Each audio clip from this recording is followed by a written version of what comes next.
नमस्कार मेरे प्यारे साथियों, मैं डीपी आज एक नए वीडियो के साथ आप लोग सामने हूं। और मेरा आज का ये वीडियो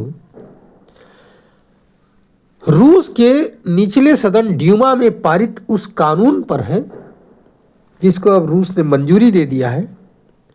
उसको कहा गया है रेलॉस agreement, RELOS, रेलॉस, India Russia रेलॉस agreement.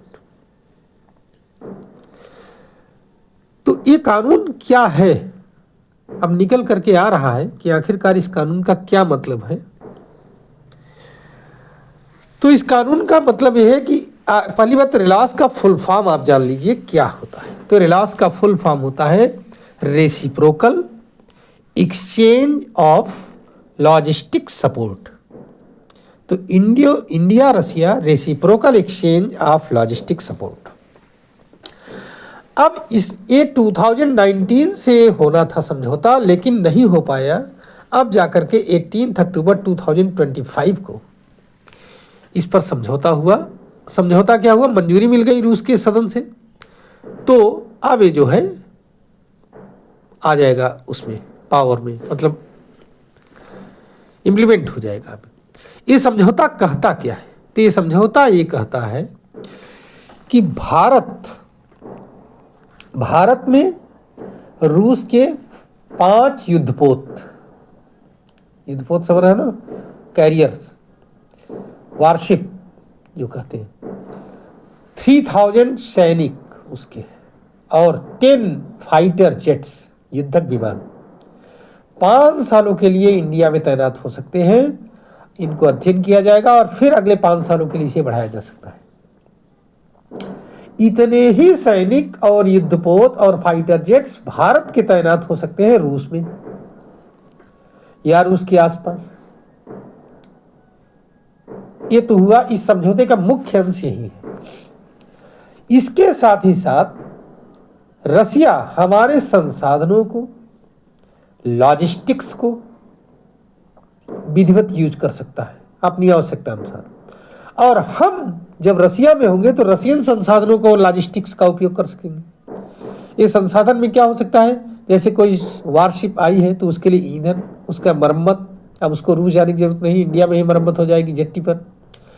Services, भोजन, इंस्ट्रूमेंट्स और भी जो सामरिक और गैर सामरिक सहायता होगा वो देना पड़ेगा उसको। इंडिया भी देगा रूस के सैनिकों के लिए और रूस देगा इंडिया के सैनिकों के लिए जब वहां पर होंगे। इससे भारत को क्या फायदा है, सवाल ही पैदा होता है। तो इससे भारत को साथियों फायदा ये है कि भारत की पहुंच वार्म ओशन से, समझिए जरा सा, चेन्नई से जहां पानी गर्म है वहां से आइस एज ऑफ आर्कटिक तक पहुंच हो जाएगी। नॉर्दर्न सी रूट के थ्रू आर्कटिक तक भारत की पहुंच हो जाए, पोलर रीजन तक भारत बेधड़क पहुंच जाएगा। इसीलिए कल के समझौते में एक समझौता और हुआ है कि रसिया जो है भारत के कुछ इनको कैडेट्स को ट्रेनिंग देगा, काहे के लिए, आर्कटिक रीजन में शिप्स वगैरह को चलाने की। ये आप समझिए, ये इसी समझौते का पार्ट है, तभी हो पाएगा। अब भारत की पहुंच वहां तक हो जाएगी। साथ ही साथ अगर भारत रसिया को अपने यहां तैनाती देता है हिंद महासागर क्षेत्र में, तो चाइना को काउंटर करने में भारत के लिए बड़ी आसानी होगी। क्योंकि चाइना अगर रसियन कोई वो होगा, वारशिप यहां खड़ा रहेगा, तो चाइना की हिम्मत नहीं पड़ेगी अटैक करने की जल्दी। क्योंकि अगर कोई देश अटैक करता है तो रूस पर अटैक मारा जाएगा और अल्टीमेटली रूस उसका बदला विधिवत लेगा। इसी तरह से जब भारत रहेगा वहां पर तो भारत पर अटैक मारा जाएगा। एक बात ये तो रहा भारत का फायदा। अब रूस को क्या फायदा मिलने वाला है इससे, तो रूस को फायदा ये मिलने वाला है कि रूस की पहुंच हिंद महासागर तक हो जाएगी, पूरी इंडियन ओशन में विधिवत भारत के थ्रू, जो कि अभी तक नहीं था, मुश्किल में था। और साथ ही साथ एक बात मैं बताना भूल गया कि भारत इस तरह से यूएसए को काउंटर बैलेंस भी कर सकता है। समझिए, एक फैक्टर है। रूस को, अब आइए फिर से, रूस को एक बेनिफिट ये हो गया कि हिंद महासागर क्षेत्र तक पहुंच जाएगा। दूसरा बेनिफिट ये हो जाएगा कि चूंकि इस समझौते में प्रावधान है कि भारत और रूस साथ साथ मिलकर के युद्ध वगैरह में एक दूसरे को सहायता पहुंचाएंगे, ऐसी कंडीशन में तो रूस अभी जो लॉजिस्टिक्स के लिए टोटल चाइना पर डिपेंड था अभी इस यूक्रेन वार में, उसमें इंडिया भी आ जाएगा।